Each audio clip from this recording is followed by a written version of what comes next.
you're okay the way you are. That's what we tell young people. Oh, you're okay the way you are. It's like, man, there's nothing worse than you can tell someone who's young than that, especially if they're miserable. And lots of them, well, if they're miserable and aimless, it's like, oh, I'm miserable and aimless, and sometimes I'm suicidal and I'm nihilistic and I don't have any direction in my life. It's like, well, you're okay the way you are. They don't want to hear that. They want to hear, you're useless. You know nothing. You haven't got started. You've got 60 years to put yourself together, and God only knows what you could become.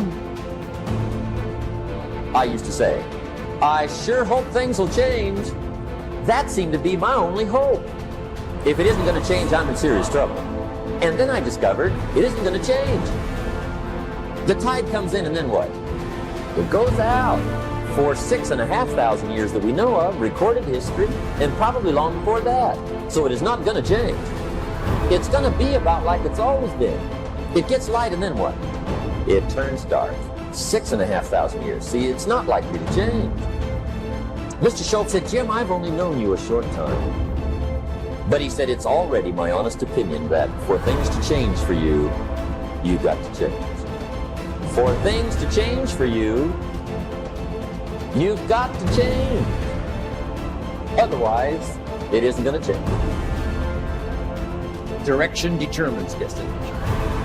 You cannot change destination. It means you can't arrive at a 5-year place tomorrow. But here's what you can change today and overnight. When we look out on our lives, you ask the question, what are you going to do?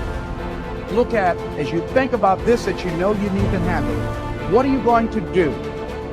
And then write down 3 strong reasons on why you know you must take action.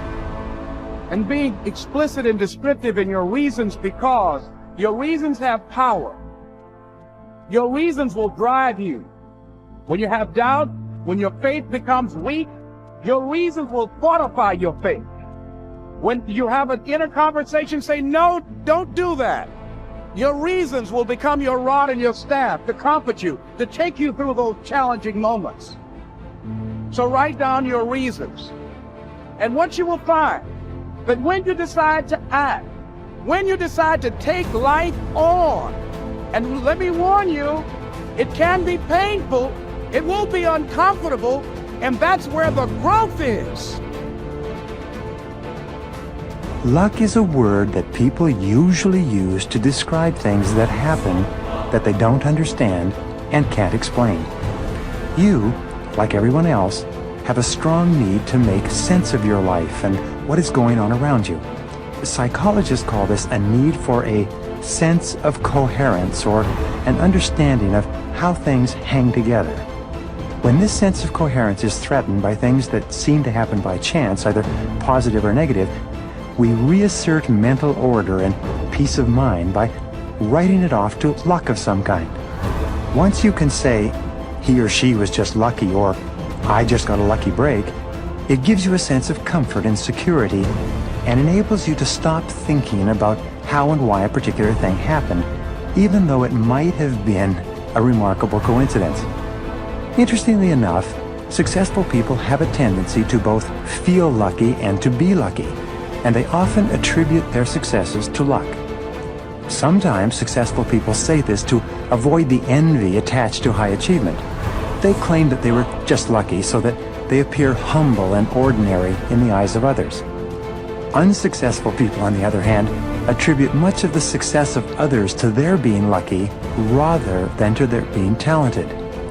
At the same time, they blame most of their own failures on bad luck, as though the law of cause and effect had somehow been suspended in their cases, thereby making them the unfortunate and undeserving victims of chance. Deep in their hearts, most successful people attribute their achievements to hard work, far beyond the ordinary. They say things like, the harder I work, the luckier I get. They believe that they have earned their success and that they deserve the occasional lucky break that seems to pop up and propel them forward far faster than the ordinary.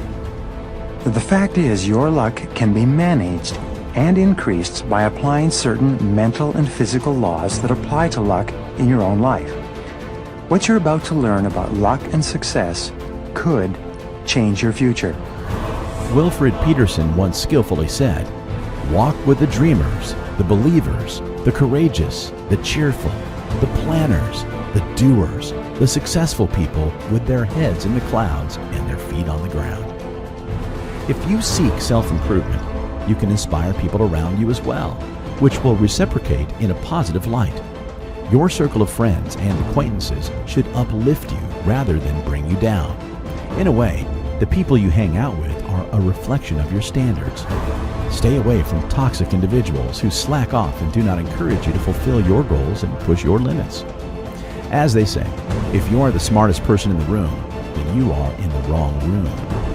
While surrounding yourself with like-minded and gifted people is important, the ones you hang out with should also have a positive outlook. After all, your worth and value will mostly be measured by the 5 people you are closest to. Find inspiration. Seeking inspiration is another way to keep growing, especially when you are facing creative blocks. To a large extent, getting inspired is triggered internally. Even though it waxes and wanes along one's creative process, you can still seek external sources to find inspiration. In reality, we all can use inspiration to remain positive and feed our souls. This not only boosts your creativity, but gives you something to look forward to, particularly during those times of hardship and uncertainty. At times, feeling inspired is the only way to clear the mayhem you are experiencing and moving forward with your life. There are countless ways to find inspiration around you. Reading, exercising, meditating, painting, or a stroll in the park are a couple of ways to recharge your batteries. Inspiration can be both active and passive. Finding active inspiration motivates you to create something with great purpose, whereas passive inspiration enables you to see the skills and talents of other people and draw your motivation from them. At times when you find yourself in the doldrums, you may conclude that you are just not skilled enough for a certain task. In truth, you simply lack inspiration for the creative juices to flow. By engaging with your entourage and surroundings, you can hope to ignite that spark that will unlock all the doors in front of you.